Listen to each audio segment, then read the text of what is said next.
Imaginez ce fromage quand je vais le couper en deux, je peux le faire maintenant. Je le coupe en deux pour voir comment ce qu'il est à l'intérieur. 3 pays différents pour cette box du mois de juin. La Suisse avec le fromage de mie, l'Italie avec le taleggio et la France avec le morbier et avec le pérail. Aussi 3 fromages fermiers, la laiterie de mie fermière, le pérail fermier et le morbier fermier. Donc 3 fermiers, 3 pays différents. On démarre avec la laiterie de mie.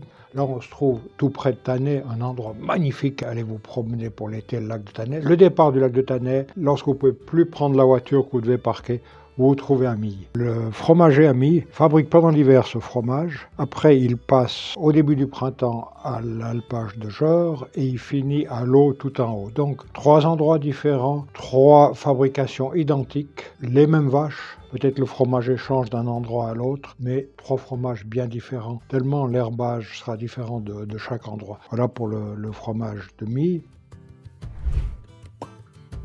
Après, on passe à ce morbier. Morbier, ça a toute une histoire à vous raconter sur ce fromage. Imaginez ce fromage quand je vais le couper en deux, je peux le faire maintenant. Le morbier, dans son format, il est pratiquement à l'identique de notre fromage à raclette de mie. Simplement, il est peut-être un petit peu plus gros. Alors, je le coupe en deux pour voir comment ce qu'il est à l'intérieur.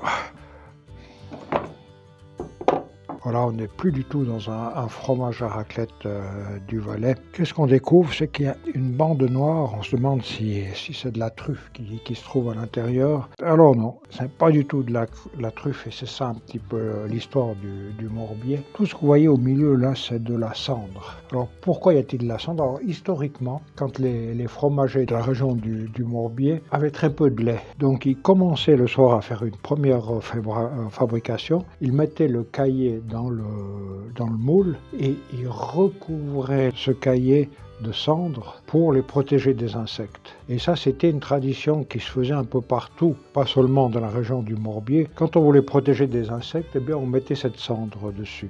Alors, des fromages cendrés, aujourd'hui, on en voit partout. Le Sainte-Maure de Touraine, la bûche cendrée, beaucoup utilisent ça, mais eux, c'était la solution. Et puis, le lendemain matin, on recommençait la fabrication avec le peu de lait qu'il y avait et on recouvrait dans le moule cet espace où il y avait la cendre pour faire le fromage. Et le résultat, ben, on a cette ligne au milieu du fromage. Ce fromage ici, c'est le seul fromage morbier qui est fabriqué au lait cru. C'est dans le village de Vaucluse. C'est Laurent Rive qui fabrique. Ça fait pas longtemps qu'il fabrique le morbier, ça fait seulement 2 ans. Et lui a fait des tests. Il m'a dit, j'ai essayé de fabriquer le morbier et de ne pas mettre la cendre. Eh bien, gustativement, ça a eu de l'importance. Et il me dit, il faut vraiment le fabriquer avec la cendre. Morbier est aussi utilisé pour la raclette. C'est un fromage qui est tendre, hein, qui coule pas mal. Et ça sera intéressant de comparer ces 2 fromages quand vous allez les recevoir parce que tous les 2 ont été fabriqués au mois de février. Donc ils ont le même âge. Fabrication quelque peu semblable.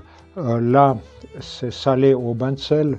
Celui-ci, c'est salé à la main. Celui-ci est un petit peu plus délactosé. Le délactosage, c'est l'adjonction d'eau quand on fabrique le fromage. La grandeur un peu plus grande. Mais là, vous allez pouvoir vraiment comparer les 2 et comparer les 2 goûts pour vous rendre compte la différence entre le morbier et un fromage à raclette.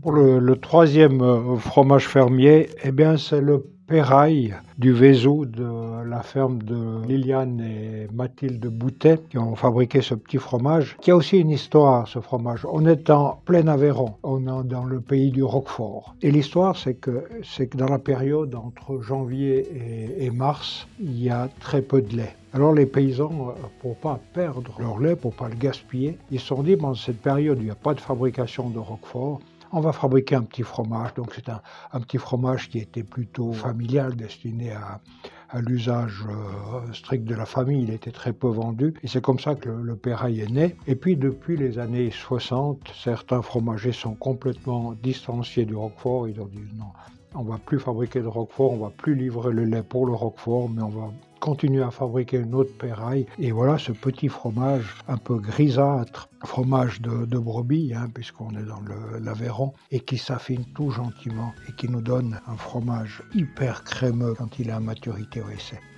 c'est vraiment de la crème. C'est très amusant au nez, je sens quelque chose à la fois de lactique et d'aromatisé. Et c'est comme ça que j'aime le fromage mûr. On a un petit fromage qui est crémeux, qui est à maturité et qui est plein de saveurs sans amertume, sans quelque chose qui me dérange dans le goût et tout ça. C'est harmonieux. La réussite d'un beau petit fromage. Quand on arrive à le préparer comme ça et vous le servir comme ça, bien, on a réussi avec ce Péraille fermier. Et en plus de ça, il est bio.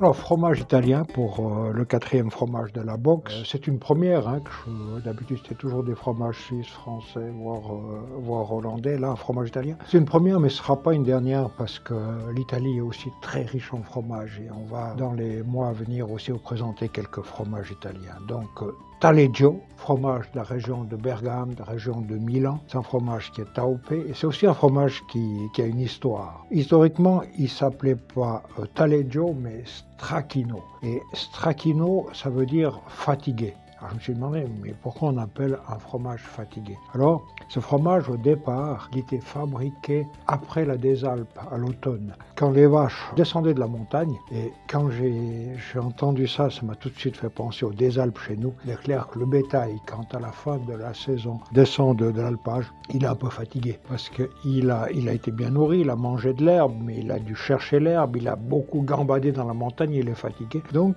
il fabriquait ce fromage dans cette période-là, et puis il l'appelait fatigué. Donc le Taleggio a gardé ce nom et aussi une autre particularité du Taleggio, chose qu'on trouve aussi peut-être souvent en Italie, c'est qu'on essaye de marquer le plus possible ce fromage. Imaginez le fromage, là c'est un demi-fromage, hein, il est carré, un petit peu la forme du maroilles, un petit peu la même couleur que le maroilles. Donc il est marqué avec une croix, avec un numéro dessus sur toute sa surface pour éviter d'être imité. On a la même chose avec le Parmigiano Reggiano, avec des marques tout autour pour éviter, parce que peut-être qu'en Italie on a tendance à essayer de copier et de faire des imitations. Donc pour vraiment être sûr du Taleggio, il faut que vous trouviez ces marques. Par contre, quand vous allez le déguster, c'est pas du tout intéressant de manger la croûte. Si vraiment vous voulez la manger, grattez un petit peu la croûte avant de le déguster, mais c'est pas trop intéressant. Ce fromage-là, il faut qu'on l'affine quand même un certain temps pour qu'il ait le plus de saveur possible, mais pas trop longtemps, parce que quand vous voyez une croûte de cette couleur-là, vous savez que c'est un fromage qui rapidement va venir fort en goût. On va le découper et voir comment ce qui se présente. Vous voyez, très blanc à l'intérieur, un côté un petit peu crémeux. Hein. C'est bien pour vous d'avoir des fromages qui viennent de fabrication complètement différente et puis d'origine différente. Quand vous allez déguster ces fromages, dégustez-le en dernier. Si je vais vous donner un ordre de dégustation pour cette box, commencez avec le mi, le 2e, le 3e et le 4e.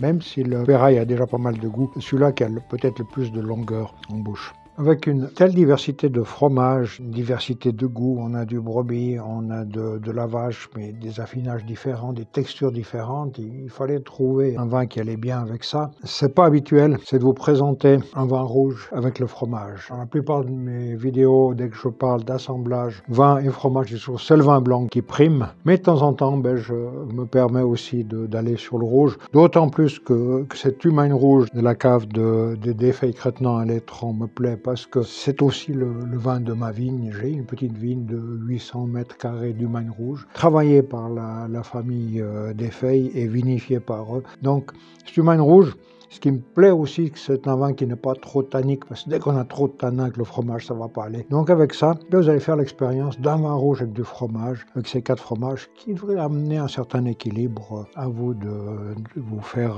une opinion et belle dégustation avec ces 4 fromages. Vous voyez que le Péraille est très crémeux. Si on laisse encore un moment, il va couler, on va finir par le manger à la cuillère, mais c'est ça qu'on veut.